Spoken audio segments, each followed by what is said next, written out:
नमस्कार जोहार, मेरा नाम अभिषेक भारती और मेरे साथ हैं आरती। आरती।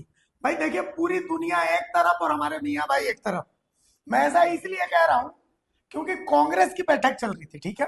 कांग्रेस विधायक दल की बैठक हुई, संगठनात्मक बैठक भी हुई। हम्म। ठीक है, मैंने ठीक हाँ, बोला ना? सही बोला, ठीक है, संगठनात्मक। संगठनात्मक बैठक भी। अरे इतना भारी भारी शब्द मतलब इतना सुन सुन के इनका भी टंग ट्विस्ट हो रहा है, अपना स्लिप भाषा ऑफ में टंग मजा बोलते आता है। तो हैं। खैर, पूरी बैठक में जो निकला वो तो बाद में बताएंगे, लेकिन उस बैठक में जो सबसे इंटरेस्टिंग चीज थी वो थी इरफान अंसारी। इरफान अंसारी ने बाबूलाल मरांडी को सुझाव दिया है कि हाँ, आप भी बीजेपी में पढ़ रहे हो, आप बेइज्जत हो रहे हैं, आ जाइए वापस से। तो लोग, पत्रकार लोग पूछ दिए कहाँ? जेवीएम में। हम लोगों को लगा कांग्रेस में बुलाया, हाँ, बोले सही में कांग्रेस में हमें नहीं भी बुलाया, यही लगा। हाँ। जेवीएम में बुलाया। तो एक बार सुना देते हैं हमारे इरफान मियाँ क्या कह रहे हैं, उसके बाद फिर आगे हम लोग बातचीत करते हैं। बिल्कुल, सुनिए। सुन लीजिए भाई इरफान मियाँ क्या कह रहे मैं तो सलाह दूंगा बाबूलाल जी को, चाहे छोटी मुंह बड़ी बात, भाजपा छोड़िए इमीडिएट, एकदम भाजपा छोड़ दीजिए, आप जीबी में चले जाइए अपना। हैं। आरती, हम्म। तो इरफान भाई बाबूलाल मरांडी को बोल रहे हैं जेवीएम में आए, और आइए। इसलिए कह रहे हो, तर्क भी दे रहे हैं। वो कह रहे हैं कि राज्य में तीसरे मोर्चे की जरूरत है। अब तीसरे मोर्चे की जरूरत क्यों क्यों है? है? ये सवाल यही खटकता है कि आप अगर ऑपोजिशन को ये मौका दे रहे हैं, उनको एक आप हम कहते हैं ना कि जो आपके कंटेंडर हैं, जो आपके विपक्ष में खड़े हैं, आप उन्हें लीड देते हैं कि आप ऐसा करोगे तो हम मैच हार सकते हैं। यही बात है ना। तो वो कह रहे हैं कि तीसरे मोर्चे की जरूरत है। भाई, तीसरे मोर्चे की जरूरत क्यों है? इसलिए कि अनुपम खेर की एक फिल्म थी, उसमें ना गोली पीछे चलती थी, हाँ। सामने बंदूक रख के गोली पीछे चलती थी। तो इरफान अंसारी वो है, वो परमाणु अस्त्र है, हम्म। लेकिन वो फायर किधर करेंगे वो पता नहीं है मुझे। तो बहरहाल वो ये भी कह रहे हैं कि बाबूलाल जी ट्वीट नहीं करते हैं, सब कुछ बाबूलाल नहीं करते। हम्म। अब कौन उनका देख रहा है? और दूसरी जो इंपॉर्टेंट बात आपने सुनी होगी, उन्होंने कहा कि आदिवासियों के बाद दूसरी सबसे बड़ी हाँ, जनसंख्या उनकी है। उनकी है। कौन? हाँ। किन की? हाँ। उनकी है, उन किन की? ये, किन की? और ये सवाल कल एक और खबर में हमने उनसे पूछा था। वो हमेशा अपनी आवाम की बात करते हैं, हमारे लोग की बात करते हैं, अपनी जनसंख्या की बात करते हैं। तो कौन सी जनसंख्या है? हम कुछ नहीं कह रहे, हम बस ये कह रहे हैं कि उन्होंने ऐसा कहा है, और आपको भी ये सुनना चाहिए कि उन्होंने क्या कहा है। सुनिए। सुन लीजिए क्या कह अच्छा ये बताइए, कल आप देखे होंगे कि मैंने भव्य शिव मंदिर जनता को समर्पित किया, तो मैं कुंभ के श्रद्धालुओं को मैं आपत्ति क्यों, मेरी आपत्ति क्यों होगी? मैं तो गाड़ी पैसा दे के कुंभ भेज रहा हूँ लोगों को। अब बाबूलाल जी को फ्री टाइम मिला है, कुंभ की आस्था पर तो कभी कभी मैं सोच नहीं सकता बाबूलाल जी कहाँ से बोल रहे हैं, क्या बोल रहे हैं। और हमें लगता है कि बाबूलाल जी एक आदिवासी है, वो खुद नहीं बोलते हैं, कोई बोल रहा है उनके पीछे। अब कौन बोल रहा है? ट्विटर कौन चला रहा है उसका? मैं तो बाबूलाल जी से आग्रह किया कि सर आप एक अच्छे नेता है, आप झारखंडी हैं, लोकल हैं, आदिवासी हैं, आदिवासी इरफान साहब के दिल में बसता है, आप छोड़िए सब भाजपा, हटाइए भाजपा, हटाइए ट्विटर, मजाक बना रहा है, आपको हल्का कर रहा है। बाबूलाल जी को समझना चाहिए कि आदिवासियों के बाद सबसे बड़ी आबादी इरफान अंसारी के है यहाँ। इरफान अंसारी पे आप कोट कर रहे हैं क्यों भाई? हम लोग जब एक एक भाई भाई हम लोग तो, अब भाई भाई देखिए वोट दिए, हम लोग सरकार में शामिल हुए। चलिए, तो अब इरफान भाई पर तो बात हो गई। उन्होंने कहा कि सदन में जवाब दिया जाएगा। नेता प्रतिपक्ष नहीं है, इसको लेकर के वो निशाना भी साधा है। लेकिन अब इंपॉर्टेंट बात पे आते हैं, प्रदेश प्रभारी के राजू। हम्म। कल हमने डिस्कशन किया था कि के राजू ने पहली बैठक जो की वो चाईबासा में क्यों की, हम्म। कोल्हान उनके फोकस में क्यों कोल्हान नहीं? फोकस में क्यों? हाँ। हमें और देवेंद्र जी थे, यही चर्चा हुई। चर्चा में ये निकला कि सरकार बनी, पहली कैबिनेट में मैया सम्मान किसका था? मैया सम्मान का जहां भी पोस्टर देखिएगा हेमंत सोरेन, कल्पना सोरेन। हाँ। बात सवाल ये है कि कांग्रेस कहाँ है? भाई वित्त विभाग की तरफ से बजट जाता है, देवेंद्र जी का पॉइंट था, वित्त विभाग की तरफ से बजट जाता है, तो वित्त मंत्री कहाँ सही बात है। है ना? तो पहली चीज ये। दूसरी चीज आप देखिए, हेमंत सोरेन के जितने फैसले, हम्म। वो तमाम फैसले बीजेपी को कम नुकसान पहुंचा रहे हैं और कांग्रेस को ज्यादा कांग्रेस को नुकसान। ज्यादा नुकसान पहुंचा रहे हैं। तो कांग्रेस भी ये चीज कहीं ना कहीं समझ रही। हम्म। कोल्हान एक समय कांग्रेस का गढ़ था, बन्ना गुप्ता वहां से थे, जीत करके आए थे। उसके बाद आप देखिए सोनाराम सिंह को, गीता कोड़ा, गीता कोड़ा भी तो सब वही। लोग हाँ। वहां से जीत हाँ। करके पहुंचे हुए थे। तो एक हद तक मान करके चलिए कि कांग्रेस बहुत मजबूत थी कोल्हान हाँ, में, पकड़ अच्छी थी कांग्रेस की। जबरदस्त थी। हम्म। अब जो है, लेकिन वही कांग्रेस एक सोनाराम सिंह को तक सीमित हो गई है। सीमित रहेगी।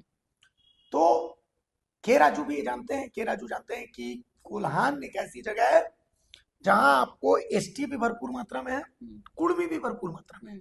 तो इसीलिए उन्होंने इस जगह को चुना और इसलिए बैठक की।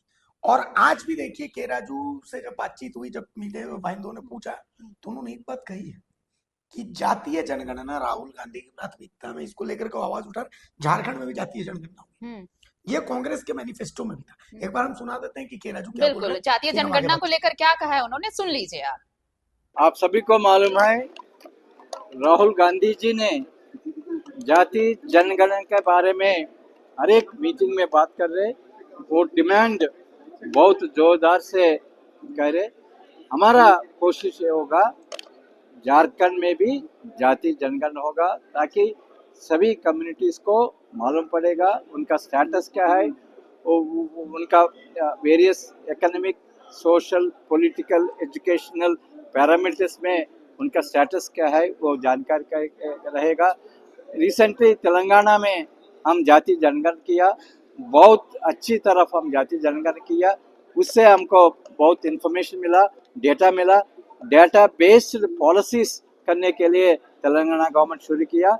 इधर भी हमारा उम्मीद ये है, इधर भी जाति जनगणना के बारे में गवर्नमेंट अगले कदम आगे रखेंगे। तो देखिए जातीय जनगणना इनके मैनिफेस्टो में 2029 में दो चीजें होंगी। मैया सम्मान या तो कंटिन्यू कर जाएगा या नहीं या कंटिन्यू ड्रॉप होगा। अगर कंटिन्यू करेगा तो एक बात तय है कि राज्य सरकार कुछ भी कर ले, राज्य सरकार के पास उतना फंड तो नहीं आ सकता कि मैया सम्मान 58 लाख रुपए को दे सके। सही है।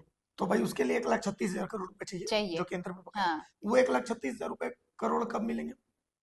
जब बीजेपी के लिए सॉफ्ट कॉर्नर रहे। बिल्कुल। मतलब कांग्रेस में तो कोई भविष्य नहीं दिख रहा। हेमंत सोरेन इसीलिए दिल्ली चुनाव में चुनाव प्रचार नहीं गए।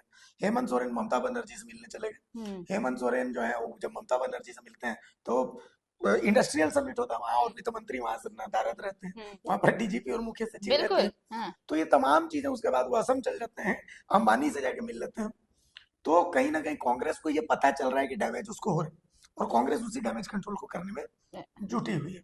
आप सहमत हैं इस बात से? बिल्कुल बिल्कुल। और देखिए, आप ये सारी चीजें इसलिए हम बताने की कोशिश कर रहे हैं क्योंकि अगर आप जब इसे जो क्रोनोलॉजी, अगर आप क्रॉनिकल वे में भी अगर आप देखेंगे तो आपको समझ में आएगा कि क्या वाकई ऐसा लग रहा है कि कांग्रेस अब अपने अस्तित्व को बचाने में लगी हुई है, रादर देन कि एक कोलाब है उनका सरकार के साथ, जेएमएम के साथ, वो बराबर की हिस्सेदार है। इससे ज्यादा ऐसा नहीं लगता कि कांग्रेस अभी खुद पर फोकस करने में लगी हुई है। क्योंकि जो अभी इन दिनों जैसा जेएमएम का दिखा है, चाहे आप मुख्यमंत्री का दिल्ली में प्रचार नहीं करना, बंगाल जाना, बिजनेस समिट में जाना, उसके बाद अंबानी से मिलना और फिर असम जाना, ये सारी चीजें एक अलग नरेटिव जो है वो सेट कर रही हैं। हम लोगों पे हंस रहे थे लोग, हाँ। लेकिन हम जो बोले क्रोनोलॉजी समझाई, तो अब देखिए, अब देखिए कांग्रेस खुद साबित कर रही है। वही। अब हाँ। देखिए एक और चीज, अब के राजू का एक और बयान सुनाते हैं। इस बयान को पहले जरूर सुन लीजिए। हमारा एमएलए 12 एमएलए, हर एक एमएलए को 2 डिस्ट्रिक्ट हम अलॉट किया।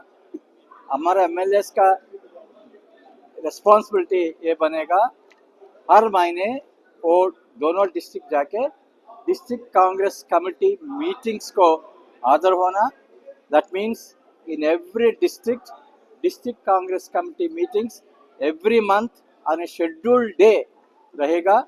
हमारा एमएलए जाके वो मीटिंग्स में डिस्कशन करेगा, ऑर्गेनाइजेशन के बारे में बात करेंगे, और पीपल्स का इश्यूज के बारे में बात करेंगे, और क्या इश्यूज हमारा गवर्नमेंट तक लेके जाना, वो इश्यूज पता करेंगे।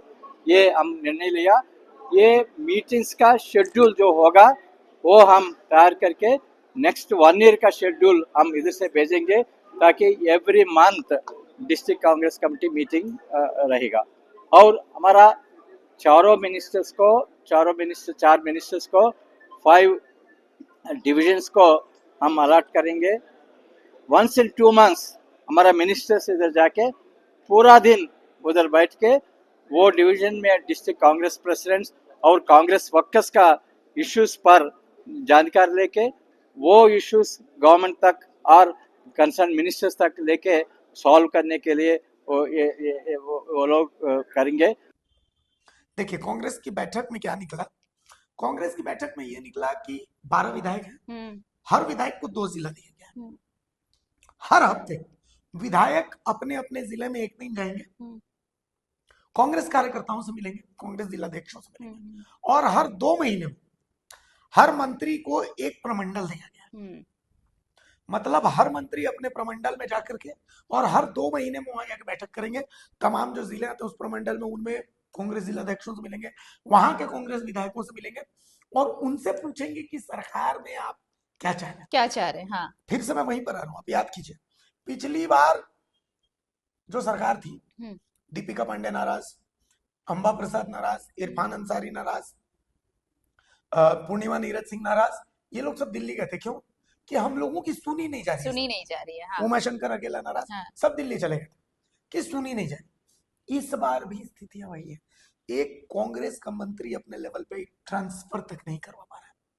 एक ट्रांसफर और अगर ये नाराजगी दिख रही है, दिख रही है, दिख रही है। दिख रही है, सारी चीजें सीएम जो सीएमओ है, सीएम हाउस वहीं से कंट्रोल, सेंट्रलाइज्ड हो गया। ऐसा लग रहा है कि पावर आपने डिस्ट्रीब्यूट नहीं किया है, सेंट्रलाइज कर रखा है। क्योंकि जो भी फैसले आ रहे हैं, आप सीधे तौर पर देखिए, हेमंत की तरफ से या तो या हेमंत जेएमएम या की तरफ कल्पना, से। हाँ, मतलब हेमंत हेमंत या और कल्पना, कल्पना, आप जेएमएम बस। कह लें, सिर्फ और सिर्फ जेएमएम का प्रभाव ही उन नजर आता है उन फैसलों पर। तो कांग्रेस खुद को अलग थलग महसूस करने लगी है सरकार में रहते हुए भी, और यही नाराजगी अब मंत्रियों के चेहरे पर दिखने भी लगी है। आप पिछले कुछ बैठकों को भी आप उठा ले, आप कहीं भी ये नहीं देखेंगे कि सरकार के तौर पर बात की गई हो, हमेशा पार्टी के तौर पर बात की जा रही है। पार्टी अपना अस्तित्व ढूंढने लगी है, पार्टी ये ढूंढने लगी है कि क्या सरकार में वाकई उसकी चलती है, क्या सरकार को जरूरत है वाकई कांग्रेस की, और यही सब चल रहा है। वही कल देवेंद्र जी के साथ भी जब चर्चा हो रही थी तो बात यही आ रही थी, कांग्रेस की जरूरत है, इसलिए वाम दल और आरजेडी के साथ जो समीकरण बन रहे हैं, और इसके बाद अब जो स्थितियां ऐसी, बीजेपी के जो नेता विधायक हैं वो अपना भविष्य जेएमएम में देख रहे। सबसे बड़ी बात तो ये है,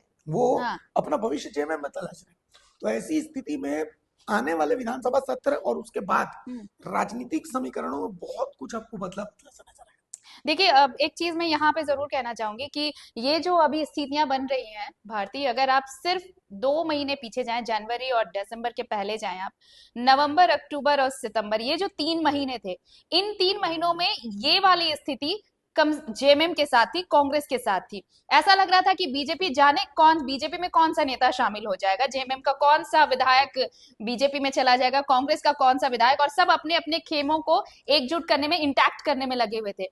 लेकिन अब परिस्थितियां इतनी बदल गई हैं कि अब जेएमएम का जो रवैया दिख रहा है उससे साफ लगता है कि जेएमएम अगर हाथ रख दे तो लोग अपना भविष्य बनाने, भविष्य बचाने के लिए जेएमएम में शामिल होने को तैयार, सब सलाम करते हैं। यही है, एक ही जो वाक्य है इस पे होता है कि चढ़ते सूरज को सब सलाम करते हैं। और ये स्थिति जो कुछ महीने पहले बीजेपी के साथ थी, आज उस स्थिति में जेएमएम नजर आ रहा है। तो कुल मिलाकर के आज कांग्रेस विधायक दल की बैठक हुई, उसका जो मजमून निकल करके आया वो हमने आपको क्रक्स में बता दिया। अब आपको कल का अखबार पढ़ने की जरूरत नहीं है, अगर आप इसको समझ ले तो ठीक है। ऐसे ही हम हर खबर के अंदर की खबर आप तक पहुंचाते रहते हैं। देखिए, हमारे यहाँ ना हमारा इंफ्रास्ट्रक्चर इतना बड़ा है और ना हमारी टीम इतनी बड़ी है कि हम आपको हर 2 मरा 5 घायल वाली खबर आप तक पहुंचा सके। हाँ, लेकिन ये वादा है कि हर खबर के अंदर की खबर जो आपको कोई नहीं बताता वो हम आपको जरूर बताएंगे। ये हमारा वादा ही नहीं, ये हमारा दावा भी है। तो भारत मित्र को सब्सक्राइब कीजिए, लाइक कीजिए, और आरती मैडम के कंटेंट अगर पसंद आए तो कमेंट कीजिए, मेरे कंटेंट अगर ना पसंद आए तो भी कमेंट कीजिए, और हमें पसंद कीजिए, अपना प्यार हमें देते रहिए। जोहार, नमस्कार।